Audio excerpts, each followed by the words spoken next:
برگ درختان سبز از نظر هوشیار، هر ورقش دفتری است معرفت کردگار. به نام یاد خداوند متعال و با عرض سلام و درود و خسته نباشید خدمت هر یک شما بیننده های عزیز کانال یوتیوب جبل سرای تیوی. با یکی دیگر از درسای ما، یعنی به قسمت سیوم درسای ما که نام داره اشتباهات املایی، از این درجه خوش آمدید. خدا کند که جور و صحت و سلامت باشید. دوستای ارجمند، ما در این برنامه میخواهیم که برخی از کلماتی که احتمال زیاد داره شما در نوشته کردن از او به مشکل مواجه باشین، برای شما به معرفی بگیریم و شیوه درست از او را به شما نازنینا یاد بدیم. دوستای عزیز، بیشتر شما رو در انتظار نمیمونیم، میریم سراغ درس. به نام خدا. اینجا ما نوشته کردیم بنویسیم ننویسیم. چه معنا؟ به معنای ازی که شما کلماتی را که در زیر ازی میبینین میگه که هر جایی که در هر کلمه که به الف ختم شود، میگه اگر شما است بیارید در پلوی از او، آیا الف از او میآید یا نمیآید؟ دوستای عزیز، در اینجا نوشته است داناست و مترادفش دانا است. آیا ما داناست نوشته کنیم یا دانا است؟ یک چیزی را که من میخوایم به شما نازنینا گوشزد بکنم که آن کلمه که درون مایه و مفهوم درس به صورت واضح و خلل نداره، شما امو کلمه را که نوشته کردین امو صحیح است. یعنی چی؟ شما داناست اینجا میبینین، دال الف نون الف سین ت، داناست. داناست بیان میکنه که اینمی آدم داناست یا دانا است یا فهمنده است. شما در این صورتی که شما میبینین دانا است، اینجا الف ضرور نیست. در ادبیات دری ما و شما یک چیز داریم، در هر ادبیات های همطور است، امو قسمت از کلمه و یا جمله که اگر حذفش کنی به مفهوم از او خلل وارد نشوه، او اضافی است، او باید حذف شود. داناست نوشته کردن درست است و اینجا شما اینی الفی را که شما مشاهده میکنین اینی ضرور نیست و این در نوشته شما نباید باشد. داناست صحیح است. دانا هست یا دانا است نوشته نکنین. مثل از امو زیباست زیبا است. زیباست صحیح است و زیبا است صحیح نیست. شیداست معلوم میشه که این آدم شیداست، یعنی این آدم خیلی آشفته یا خیلی گرفتار هست. شیدا است معنا نمیده. اینی الفایی که یعنی در برخی از موارد در جایی که در کلمه‌ای که به الف ختم می شود، شما اگر میخواهی که است اشاره کنین به یک کسی نسبت بدین همی دانایی را، شما الفش نتین. یعنی زیبا اگر داناست بود دانا است نوشته نکنیم، داناستتان صحیح است. زیباست زیبا است نوشته نکنیم، زیباستتان صحیح است. شیداست شیدا است نوشته نکنین، امی شیداستتان صحیح است که امی آدم شیداست. در برخی از مواردی که همینطوری که در الف گفتیم که الف حذف میشه، وقتی که کلماتی که به الف ختم شوه الف است حذف میشه، یعنی دانا است نوشته نکنین. همینطور در میجه نکوست نکو است. یعنی شما اگر متوجه باشین اینجا نکوست آمده. نکوست نشان میده به ما که این آدم نیک است، آدم خوب است.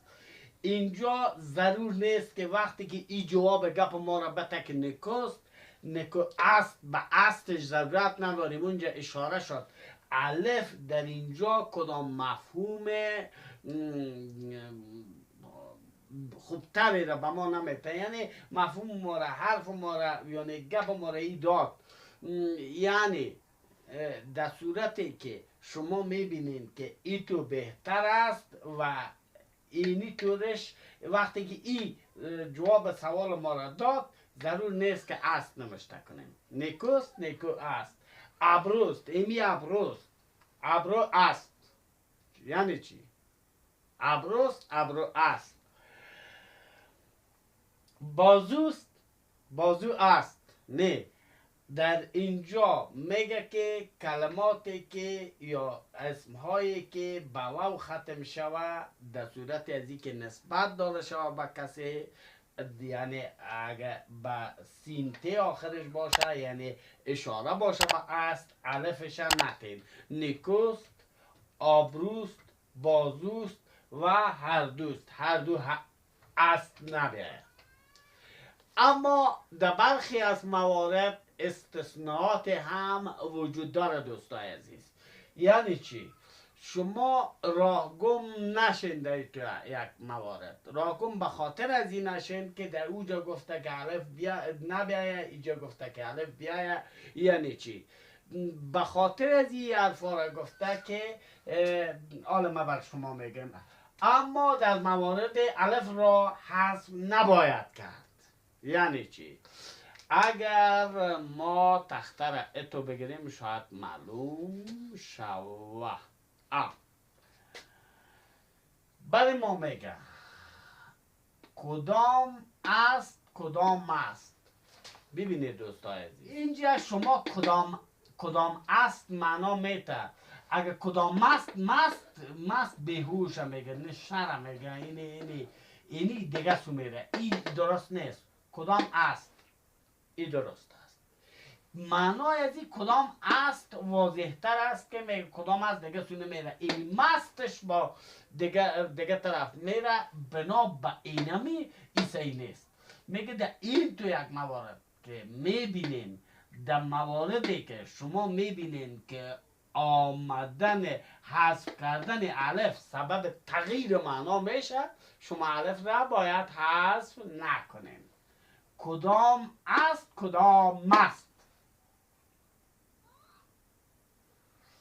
باز است با ما چون دیده میتونین یا نه. بله، باز است باز است. زست باز است ای بهتره. معنا میده باز است. زست شاید در ادبیات یک معنای دیگه بده که حالا در ذهن من نیست.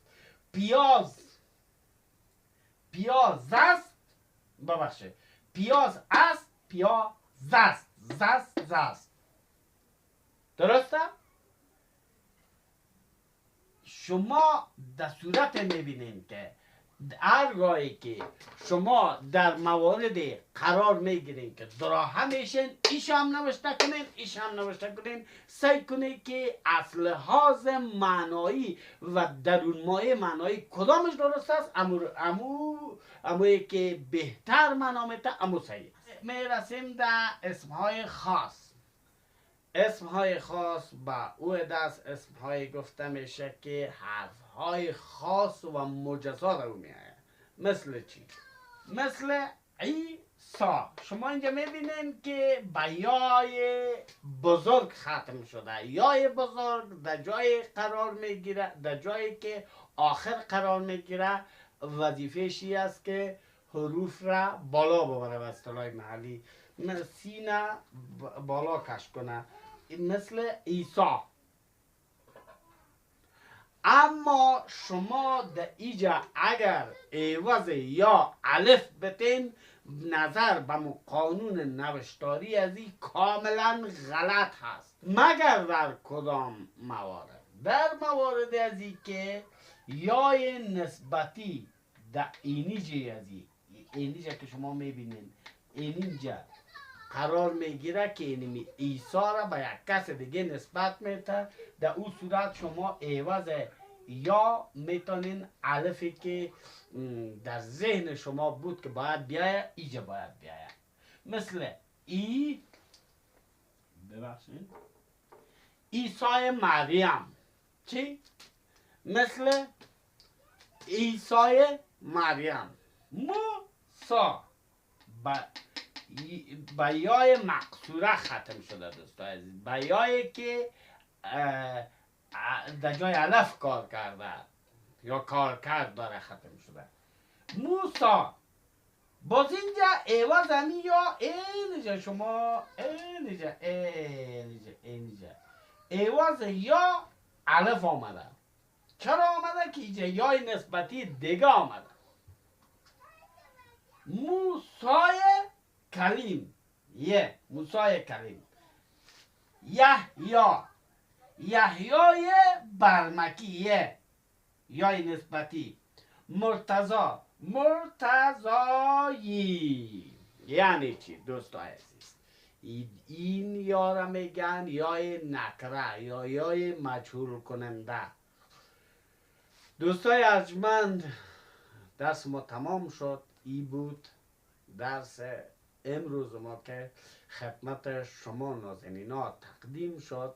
اگر شما سوالات، پیشنهادات و انتقاداتی دارین در کامنت به ما نوشته کنین. ما انشالله در درس‌های بعدی او را در نظر خواهد گرفتیم. باید گفت که به خاطر حمایت از ما چینل یوتیوب جبل سرای تیوی را یا همین چینل یوتیوب را که شما همین اکنون میبینین سابسکرایب کنین و لایک نماین.